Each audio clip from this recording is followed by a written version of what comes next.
This is going to be really hard for me to talk about, so bear with me. It's finna get dark in here. We are going to talk about the dark history on why jails were created. In 1863, African American slaves were freed. They thought things were great, but they really just got backstabbed. Now, as you know, in 1861 and 1865, the American Civil War happened. During the Civil War, roughly 179,000 black men fought in the Civil War. They fought in the war because they thought America would look out for them, which ultimately made them worried because now how do we keep these people in control?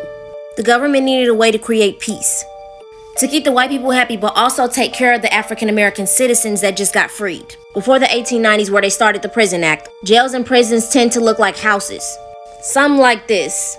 After the American Civil War, the number of U.S. penitentiaries in the South and West spiked. So, who y'all finna put in there?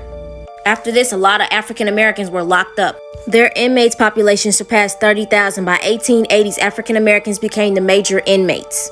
They were backstabbed. You're telling me that they helped fight the war and then they were falsely imprisoned to do more labor? Convicts, who were originally slaves, dug levees, laid railroad tracks, picked cotton and mined coals for private companies and planters. Mostly false imprisonment or doing more time than they deserved. Innocent man locked up for 37 years. 1944, George Steeny, 14-year-old, electrocuted and he was innocent. We're still living in this dark history, and Joe Biden played a part in it. Your president signed a crime bill what was one of the key contributions to mass incarcerations in 1990s, especially hurting blacks and brown Americans. African Americans, they were never really freed. It just was switched. Black people were never given equality. Let's just clear that up.